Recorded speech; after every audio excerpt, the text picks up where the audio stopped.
Welcome back to the Deep Dive.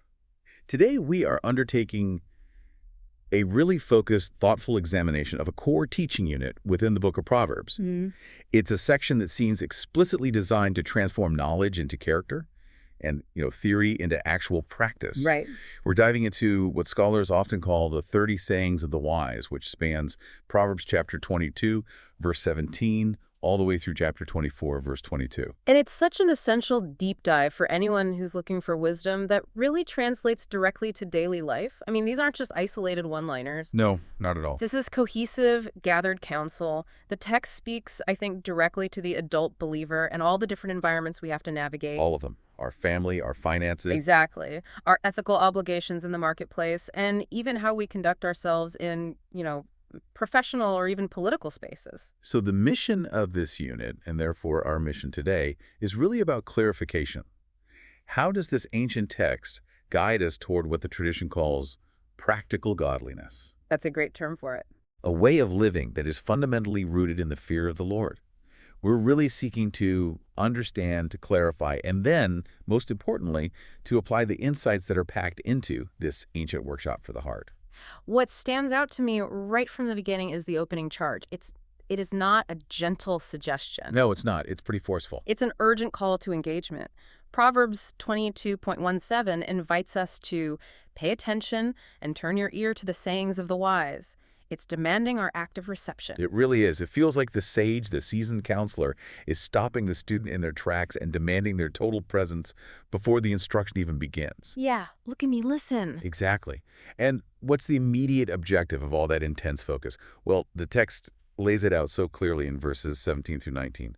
We are to store this instruction up and ensure that truth is always ready on our lips. We're essentially building this durable internal architecture of divine wisdom. I like that, an internal architecture. Yeah.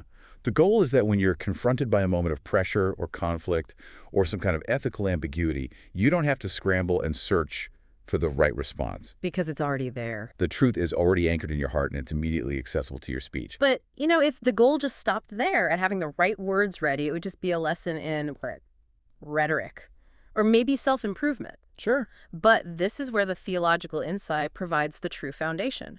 The ultimate result, the final purpose of this entire endeavor of seeking wisdom is declared right there in Proverbs 22.19. So that your trust may be in the Lord. Exactly. And that changes everything. That distinction is just. It's profound. It means that wisdom isn't merely about achieving worldly success or being more efficient. It is intrinsically linked to covenant faith. Right. It's about a dynamic, living relationship with God. Every single piece of practical advice, from how you treat the poor to how you manage your appetite, is at its deepest level a vehicle for spiritual reliance. So it's pushing us beyond just intellectual assent, just agreeing with the ideas. Way beyond that. It pushes us into complete spiritual dependence. So to really understand that reliance fully, I think we need to take a measured approach. So our journey today will proceed pretty systematically. That's good. First, we'll establish the rich historical and cultural contexts that give these sayings their sharp relevance. Okay. Second, we'll dedicate a good amount of time to walking through the detailed narrative of the sayings themselves, making sure we draw out the specific insights. Then what? Then we'll ground everything in the theological significance, the powerful why behind all the counsel. And finally, we will translate these insights into concrete spiritual lessons and applications for your life today. Okay, let's begin by setting the stage for wisdom. These 30 sayings, they arose from within the really robust Israelite wisdom tradition. This wasn't some philosophical novelty. It was an established heritage where the greatest teachers, we're talking parents, sages, kings, they instilled this foundational principle. The fear of the Lord. The fear of the Lord is the beginning of wisdom. We hear it over and over. Proverbs 1.7, 10.1. It's the bedrock. And that framing is so key. These sayings are structured, guided training.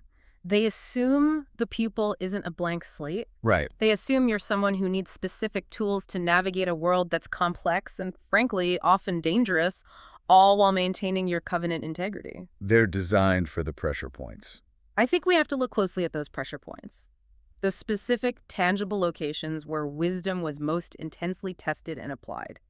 And it has to start most intimately with the household. The home was, without question, the first and the most continuous school for wisdom. Instruction there wasn't, optional or just for a special occasion. Not at all. It was constant. It was a constant interwoven process. It was mandated in places like Deuteronomy 6, where parents are charged to teach the law diligently to their children when you sit in your house and when you walk by the way and when you lie down and when you rise. It covers the entire day. Every part of it. And the wisdom tradition acknowledged a really challenging internal reality that made this constant instruction necessary. It's in Proverbs 22.15. Folly is bound up in the heart of a child. Which can sound harsh to our modern ears. It can, but I don't think it's a statement of moral condemnation as much as it is the description of the human condition. It's the tendency toward, short-sightedness, self-focus, a lack of discipline. Right. It's the default setting. It is. Therefore, formation required corrective, loving discipline, actively steering that ingrained folly toward life and toward self-governance. It was a daily commitment to shaping character. So then, once the individual leaves the home, their character is immediately tested in the public square. And this brings us to the city gate courts. A fascinating place, yeah. For the ancient Israelite, this was the central legal, judicial, and transactional forum for the entire community. It's kind of like a modern city hall, a courthouse, and a business district all rolled into one. We see this location so vividly in narratives like Ruth chapter 4, where huge decisions about land inheritance and family redemption were finalized publicly, right there before the elders. In that setting, wisdom was paramount, especially concerning truth and justice. The texts warn against giving false testimony under oath, but they also severely prohibit partiality, manipulation, the temptation of a bribe. All the things that corrupt justice. Exactly. Wisdom here is the ability to maintain integrity and objectivity when the stakes are highest, recognizing that truth is a public commodity that shapes the entire community's future. And then there's a third setting, a less obvious one, but highly consequential. Banquet scenes. Yeah, we might just dismiss these as social gatherings. Right, a dinner party. Yeah. But ancient banquets, especially when you're dining before a ruler, as Proverbs 23 puts it, they were profoundly political. They were not neutral settings at all. They were rooms where power, favor, and influence were bought and traded. Flattery was the coin of the realm. I can just picture it. So wisdom demands this acute self-mastery. You have to guard your heart and guard your appetite, recognizing that the delicacies being offered are often a subtle form of manipulation. So if your self-control falters. If it does, if you become easily impressed by the ruler's power or the luxury of the food, you become vulnerable to compromise. You're in their debt, in a way. This deep understanding of social reality really illuminates the critical economic realities that are embedded in these sayings. You mentioned the high stakes, and I think we need to dedicate some time to defining two specific ancient instruments of economic stability and, well, potential ruin. Okay. Boundary stones and surety. Let's start with the boundary stone. Proverbs 22.28. This concept really needs context for us. It does. For the modern listener, it's just a property marker. But in ancient Israel, inherited land, the Nahala, it wasn't just real estate. It was the family's connection to the covenant. It was their future economic stability, and it was their place in the community. Precisely. The boundary stone was almost sacred. Moving it, especially moving it to steal just a small piece of a neighbor's property, was a profound crime. And it was usually done against the vulnerable. That's the key. It was often committed against the widow, the orphan, or the poor family who couldn't afford to monitor their fields constantly.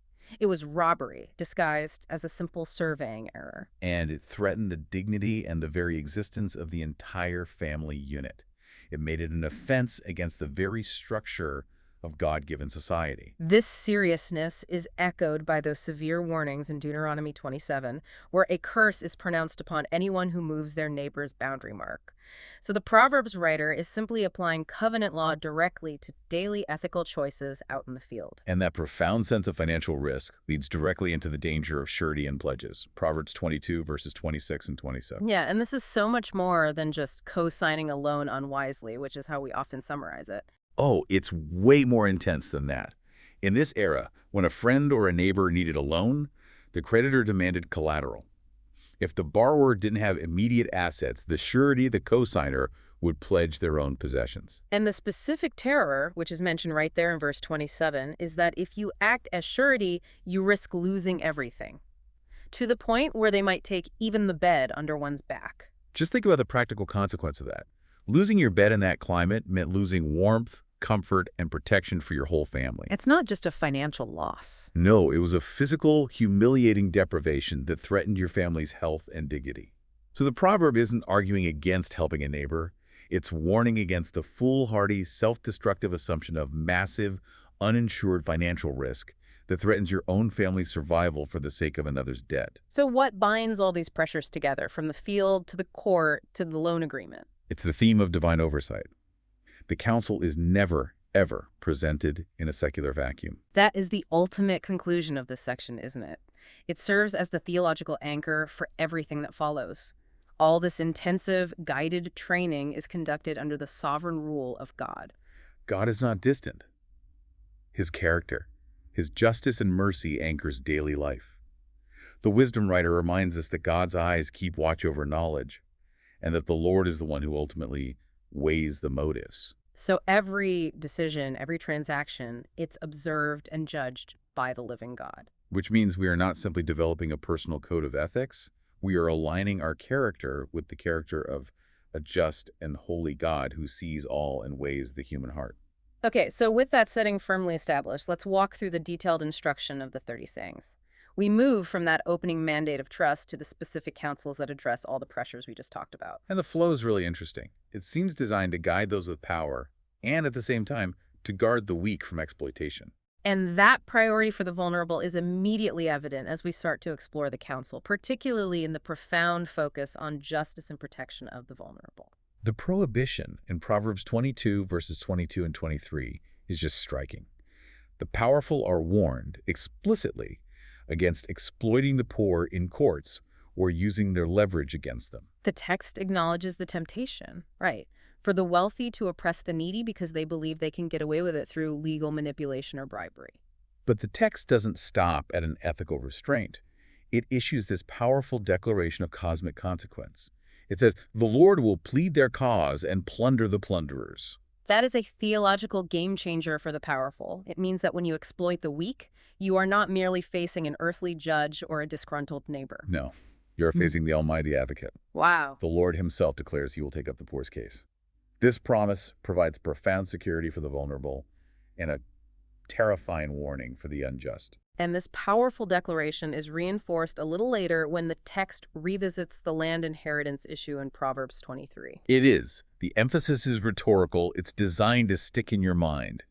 It reiterates that property protections remain absolutely firm for the fatherless and the widow, precisely because their defender is strong and slaveless. So the weakness of their social standing is compensated for by the strength of their divine advocate. The fear of God should generate immediate, consistent public fairness. So, having explored that external pressure of justice, the wise man now turns his attention inward to the formation of the self. This moves us to character, counsel, and vocation. And it seems like proximity matters profoundly to character development. It does. The warning against forming rash friendships with the hot-tempered, that's in Proverbs 22.24-25, is more than just social advice. It identifies a contagion. A contagion, that's a good word for it. If you habitually walk with the volatile, the impulsive, the easily angered, the text warns, you risk adopting their volatile paths. Character is communal. We become like those we spend the most time with. The danger is that their anger will become a snare for your own soul. And in sharp contrast to that danger posed by poor company, the text elevates excellence in work. Right. Proverbs 22.29. Diligence and skill are presented not just as, career boosters, but as honored gifts that contribute to the common good. The promise is that skill and diligence can place a person before kings, which that isn't about chasing fame. Now, I don't think so. I think it's about realizing that competence and integrity, doing your work well, whether you're a craftsman, a soldier, a merchant, it brings you into spheres of influence. This sustained work ethic, executed with excellence, bears a quiet witness to truth and stability. It demonstrates that personal integrity and vocational competence are inseparable forms of worship. And this theme also emphasizes the two sides of instruction, being teachable and also discerning whom to teach. Yet, Proverbs 23, verses 9 and 12, they stress that instruction is to be treasured and diligently applied. But wisdom also knows its limits. We are warned not to waste valuable counsel by pouring words into the ears of those who only scorn. So wisdom recognizes when a heart is hardened. There's a spiritual cost to engaging in wasteful disputation.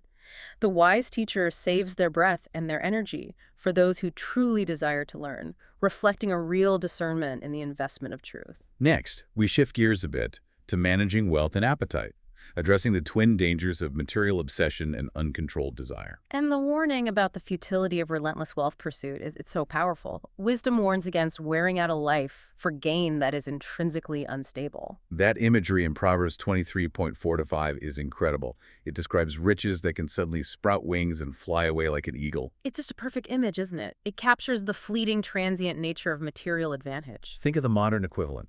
A sudden stock market crash, the bursting of an economic bubble, the rapid devaluation of a currency. The person who has dedicated their entire life to accumulating this volatile wealth realizes, too late, that they have worn themselves out chasing a phantom that can take flight instantaneously. It really teaches us that the only durable investments are spiritual and relational, They have to be. and that fragility is mirrored in the lesson on discerning fellowship, particularly at the table. We have to learn to read the room and the heart, as illustrated by the begrudging host. Ah, yes, the begrudging host in Proverbs 23. This host is outwardly generous, saying, "Eat and drink," but his heart is counting the cost or harboring some kind of bitterness. He has a double mind. He does. And the wise person must perceive and avoid the bitterness or manipulation underlying that false hospitality. The warning is severe. If you eat his food and you fail to discern his true motives, you might later have to vomit up the pleasant meal and lose your pleasant words. Wow. So it's a warning against receiving gifts or favors from those whose motives are impure, because those gifts always come with hidden strings. The fourth theme then brings us back to the most critical sphere of influence: fidelity, family, and formation. This counsel emphasizes the priceless value of truth and the relational context in which it gets passed down. The instruction about parental discipline is really clear and, I think, very pastoral. Correction isn't meant to be harshness. It's portrayed as a measure designed to save from death's path. The rod of correction, when it's wielded with love and instruction, is a spiritual intervention intended to direct the child away from destructive paths. And the true reward, the ultimate measure of success, is parental joy. And this joy flowers not when children achieve worldly success, No. but when they speak what is right, when they embody the truth they've been taught. The goal is genuine, heartfelt character formation, rooted in wisdom. And central to that formation is the value of truth. We are given this stunning, non-negotiable mandate in Proverbs 23: buy truth and do not sell it, buy wisdom, instruction, and insight. This elevates truth to the status of the most valuable commodity we could ever possess. It must be acquired at any cost: the cost of effort, time, humility, seeking wise counsel, and it must never be surrendered for temporary gain or cultural comfort or professional advantage. Selling truth for convenience is the ultimate spiritual bankruptcy. It is. The narrative now takes a dramatic, extended turn, offering the longest portrayal in the entire unit, focusing specifically on the downward pull of intoxication. That's Proverbs 23, verses 29 through 35. It is, and the sheer length of this warning emphasizes the seriousness and the destructive power of this specific temptation. And it is remarkably detailed. It moves from the seductive allure all the way to the destructive aftermath. The passage describes the lure so vividly, the mixed wine that sparkles in the cup and goes down smoothly. The wisdom writer understands the initial attraction and the sensory appeal. But the immediate consequence is terrifyingly real. Multiplied woe, sorrow, contentions, wounds without cause. The text describes a loosening of judgment, where the drunkard sees strange things and speaks perverse things. So the emotional, the physical, and the relational destruction is just cataloged relentlessly. It is, and what I found most compelling here is the psychological depiction of the cycle of denial and craving. The victim says, "They struck me, but I was not hurt. When shall I awake?" There's a delusional blindness to their own harm. Completely. But the final line is the most chilling confession of addiction and lost self-governance. "I will seek it again." This whole passage serves as a compassionate but definitive warning against lingering with any substance that promises joy but delivers loss. It demands sobriety and radical self-governance as our protection. And finally, we reach perseverance and authority, which closes out the unit in chapter 24. This counsel reminds us to look outward with discernment and onward with hope. It begins with the necessary internal discipline of refusing envy, Proverbs 24:1. It's so tempting to envy the wicked who appear successful, but the wise are commanded to resist this, knowing their path is ultimately fleeting and leads to ruin. And instead of envy, the focus should be on building with wisdom as strength. Right. The wisdom writer beautifully illustrates how life is built. A house is established by wisdom, and it's filled with precious treasures of knowledge and understanding. So this strength is intellectual, spiritual, and strategic. It provides the necessary counsel for conflict and proves more effective than just brute force in a battle. And as we navigate conflict and, inevitable failure, the text offers this profound assurance in the face of adversity. The righteous person may fall repeatedly yet rise again. Which is not permission for sloppy living. Not at all. It is a promise of divine sustaining power. It anchors the believer's perseverance in the knowledge that failure is not fatal when our reliance is placed upon God. But even with that assurance, we have to guard against certain forbidden attitudes, specifically the contradiction of gloating over an enemy's stumble or celebrating their disaster. Yeah, Proverbs 24.1c at 18. That act fundamentally contradicts the mercy that's the heart of God's rule. If the Lord's the ultimate judge, we have to trust him to dispense justice without us taking some morbid satisfaction in others' pain. And the section concludes with counsel on the fear of authority. We're advised to maintain a sober regard for earthly authority, the king, and, critically, a reverent fear of the Lord, recognizing that sudden disaster awaits those who are rebellious. So the whole arc of the 30 sayings, from that initial invitation to trust all the way to this final counsel of sober reverence, is just deeply woven with these specific calls to justice, restraint, diligence, and patience. Okay, so we've now walked through the structure and the specific instructions. Now we have to ask the critical theological question. Why? Why do these mundane details, boundary stones, banquets, debt, why do they matter so much to God? And the sources confirm that wisdom is profoundly relational before it is merely tactical. And if we miss that relational center, we reduce Proverbs to a spiritual self-help manual. We have to continually return to the central purpose in 22.1 pain. The goal is that your trust may be in the Lord. This entire body of instruction is an expression of our covenant faith. Our ethics aren't just tips for a better life. No, they're tests of our faith and worship. Which proves that motive and worship are absolutely inseparable. We noted earlier that the Lord weighs motives and watches over knowledge. If God sees the heart, then our integrity in every sphere, at the city gate, in our finances, in our speech, is intrinsically part of our worship. This is why that foundational command, the fear of the Lord, has to precede every good path.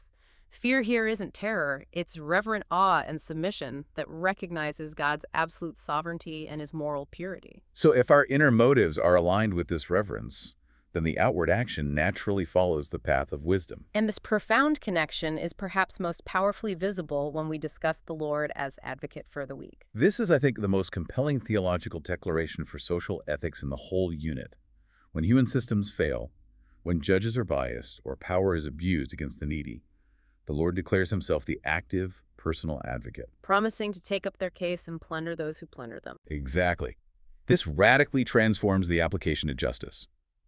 Public fairness and integrity in our dealings with the poor are not merely social responsibility. They become acts of worship and obedience to God. So when we protect the boundary stone of the fatherless, we're siding with the defender himself. You are. And this practice carries a future hope, too. By practicing justice today, we are offering a present taste of God's coming order. We're anticipating the day when righteousness will settle over society without distortion, fulfilling the vision of places like Isaiah 32. So the integrity of our local courtroom today echoes the certainty of God's final, perfect judgment. I often wonder, thinking of you, our listener, who is a thoughtful believer, how does formation in the family fit into this large-scale theological picture? Is parental instruction just a social requirement, or is it fundamentally divine work? It is fundamentally divine work, because the sources portray parental discipline, the instruction and correction aimed at steering children away from folly, as an echo of the Father's own loving discipline. We see this elaborated later in Scripture, in places like Hebrews 12, which explains that God disciplines his children not for his pleasure, but for our good, so that we may share in his holiness and experience peace. So households become these small schools of wisdom where God's ways are rehearsed daily, following that Deuteronomy 6 pattern. When parents diligently teach truth and children respond with righteousness, it provides a powerful, present taste of the coming divine order. It's a microcosm of the kingdom. And let's consider how this theological lens applies to self-governance, specifically in stewardship, appetite, and speech. The call for self-mastery regarding food, drink, and flattery is rooted in something much deeper than just maintaining a good reputation. The challenges, the royal tables, the begrudging hosts, the sparkling wine, they're all opportunities to test our true loyalty. Sobriety and restraint are not merely about avoiding rules, they are linked to neighbor love and humble joy. We refuse to let desire dethrone judgment, because self-control is itself a manifestation of walking in the Spirit, leading to life and peace, as Galatians 5 says. And this spiritual stewardship applies equally to the tongue.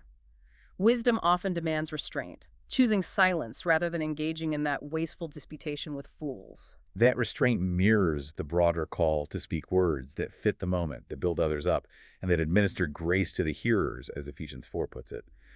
The wise person realizes that self-control in their appetite and self-control in their speech are two sides of the same coin, governing the inner self by the fear of the Lord. This leads us naturally to the theological distinction between what is lasting and what is fleeting, the durability of truth versus the fickleness of wealth. The warning that riches take wing like an eagle really emphasizes God's perspective on material stability. He reminds us of the folly of exhausting our life force, wearing ourselves out for gain that is inherently temporary.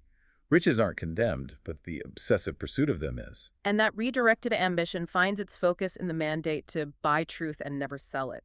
Truth, insight, instruction, these are the spiritual assets that align life with God's eternal reality. These are the treasures that endure when the markets shake. And this reorients our ambition away from self-enrichment and toward faithfulness, generosity, and diligence disciplines that actually bless our neighbors. And finally, the overarching theological concept that sustains all of these daily disciplines is that hope steadies obedience. When we look at the short-term successes of the world, the prosperity of the unjust, it is deeply tempting to envy them. But the wise are commanded to resist envy and cultivate a zeal for the fear of the Lord, because there is surely a future hope that will not be cut off. That assurance trains our patience and our courage in the face of temporary injustice. And that patience is sustained by the powerful assurance that the righteous may fall repeatedly, yet rise again. This confidence is not rooted in personal, rugged resilience. No, it's rooted in God's sustaining grace and power. It teaches believers to live by the knowledge that they've already tasted the power of the kingdom and are awaiting its fullness.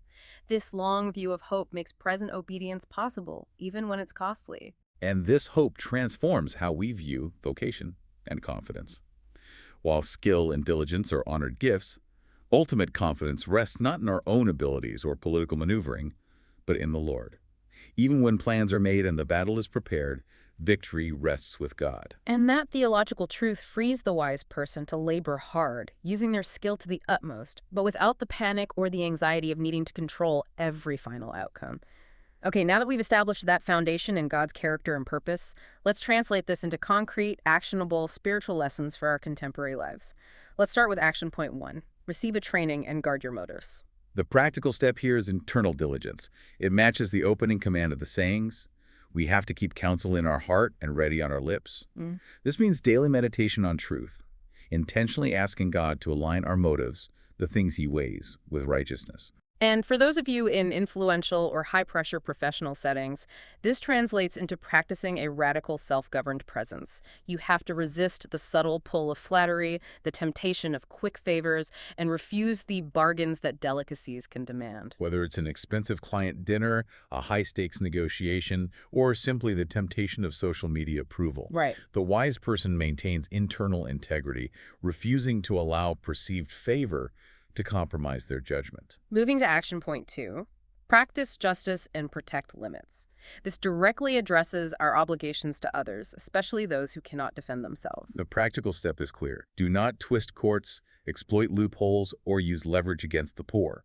This applies whether you're drafting a contract, negotiating wages, running a business, or participating in any community structure. We have to be intensely conscious of how our power, our wealth, or our knowledge affects those beneath us. And that includes a modern application of the boundary stone principle. We have to treat contracts, property deeds, hourly wages, legal agreements as sacred trusts, as avenues for neighbor love, and ultimately as offerings before God. Justice requires an active discipline of love that honors and protects the established, rightful limits and inheritance of others. We honor God by honoring what belongs to our neighbor. Next, action point 3. Form hearts at home with hopeful discipline. This is where that theological concept of God's discipline finds its most intimate application. The practical step for parents, for mentors, for those discipling others, is diligent teaching and correction coupled with wisdom. And we have to remember, the goal isn't merely outward compliance. No, it's deep character formation that leads toward righteousness and life. We have to celebrate the small victories. And the application extends to how we view all intergenerational relationships. We should rejoice over every step toward righteousness in our children and our peers, and we must honor aging parents with listening, care, and practical support. And most importantly, we must continually invest in instruction and insight to buy truth as a treasure that outlasts every cultural or economic trend. The question to ask yourself is, do you treat spiritual truth as the most valuable asset you possess, investing time and energy to secure it? Finally, we turn to the internal battleground with action point 4, order desire by the fear of the Lord. This requires applying that long-term hope we discussed earlier. Practically, this means refusing to fall into the snare of envy. We choose the long view of hope over the short-term frustration of seeing the wicked prosper. If we truly believe in a future hope that will not be cut off, we're freed from the necessity of fretting or engaging in schemes for temporary gain. And this long view results in clear, practical disciplines. It means holding wealth with open hands, recognizing its fleeting nature, and actively fleeing the destructive paths of drunkenness and sexual unfaithfulness, which promise immediate joy but deliver devastation and loss. We order our desires not by immediate gratification, but by reverence for God and the certain hope of His kingdom. And when you inevitably face pressure, or adversity, or conflict, remember the call to perseverance. Seek counsel before entering a battle, and trust that God's sustaining grace will allow the righteous to rise again, even after a fall. The path of wisdom is not one of flawless perfection. No, it's one of sustained, hopeful reliance on the Lord's power. To bring this extensive deep dive to a close, the 30 sayings of the wise offer a remarkably coherent, foundational, and pastoral blueprint for life. They demonstrate that wisdom isn't compartmentalized. It's a seamless connection between our inner motive and our outer action. They begin by firmly fastening our trust to the Lord, and they close by fastening our hope to His future, weaving all the daily details of life in between. Justice for the poor, self-restraint at the table, diligence in work, and patience under the strain of adversity. The central message is durability, that truth endures, and that God Himself defends the weak. And walking this path, prioritizing integrity and justice over convenience and gain, ensures that your life becomes a quiet witness that wisdom isn't merely a technique for worldly success. It's a deep, abiding relationship with the living God. We receive counsel as a priceless gift. We practice justice as worship. We train our appetites by reverence. And we hold fast to truth with a long-term, future-facing hope. So let's return to the very invitation that started this discussion, the passage that summarizes the core mission for all this counsel. The sources encourage us to keep these sayings ready on our lips and near at hand in our decisions. Proverbs 22, verses 17 to 19, beautifully summarizes the mission. Pay attention and turn your ear to the sayings of the wise. Apply your heart to what I teach, for it is pleasing when you keep them in your heart and have all of them ready on your lips, so that your trust may be in the Lord I teach you today, even you. And that is the ultimate encouragement. The purpose of all this rigorous training, the discipline, the justice, the restraint, is fundamentally and ultimately so that your trust may be in the Lord. As you move forward today, consider this provocative thought. The Lord who weighs hearts, watches over all knowledge, and upholds the righteous will surely steady your steps. What decision are you facing right now, whether in your family, your finances, or your professional sphere, that should be filtered through the long view lens of hope and the absolute justice of God? May the assurance that God's justice prevails and that He personally upholds the steps of the righteous bring you peace and courage today as you diligently place your trust wholly in the Lord.